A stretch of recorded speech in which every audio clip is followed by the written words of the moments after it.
Le directeur de la prison veut s'assurer que le prisonnier n'a pas simulé la mort. Il approche une torche et brûle la plante de ses pieds. Aucune réaction. Il confirme que le détenu est bien mort. Il ordonne que le corps soit cousu dans un sac et jeté à la mer. Mais dans la cellule voisine, Edmond assiste à toute la scène. Dès que les gardiens quittent les lieux, il se précipite dans le tunnel secret menant à la cellule du vieil homme.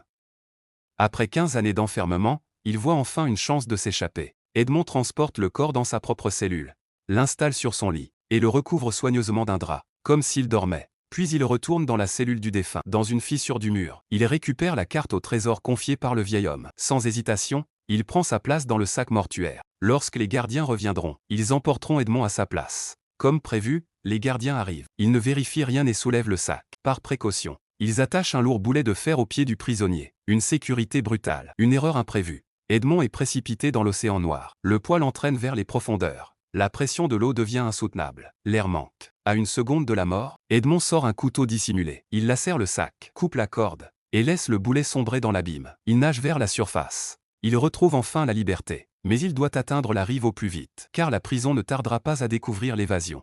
Effectivement, un gardien venu apporter le repas appelle sans réponse. Intrigué, il entre dans la cellule. Il soulève le drap.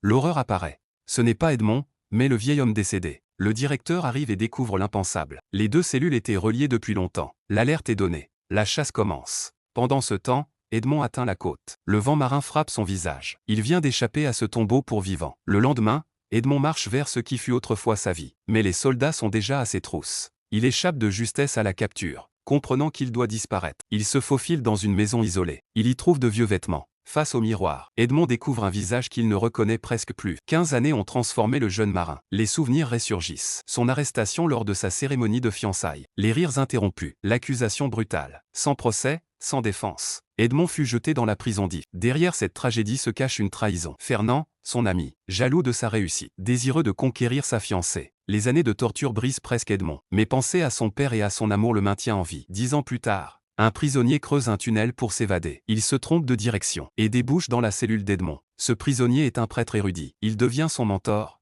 son ami, sa seule lumière dans l'obscurité. Ensemble, ils nourrissent l'espoir, jusqu'au jour où la maladie terrasse le vieil homme. Sentant sa fin proche, il révèle un secret extraordinaire, une carte menant à un trésor colossal. Peu après, il s'éteint. Edmond transforme ce deuil en opportunité et s'évade. Désormais libre, Edmond entame sa métamorphose. Avant la vengeance, il suit la carte jusqu'à l'île de Monte Cristo. Les recherches semblent vaines. Rien. Puis un détail attire son regard. Une formation rocheuse étrange sous la falaise. Exactement comme décrite par le prêtre. Edmond découvre une entrée dissimulée. Derrière, une caverne, peu profonde, mais renfermant une vision irréelle. Des coffres gigantesques alignés avec précision. Il en ouvre un. Une lumière dorée jaillit, des pièces d'or, des pierres précieuses, des trésors inestimables. À cet instant, le prisonnier Edmond Dantès cesse d'exister. De cette caverne naît une nouvelle identité, le comte de Monte Cristo.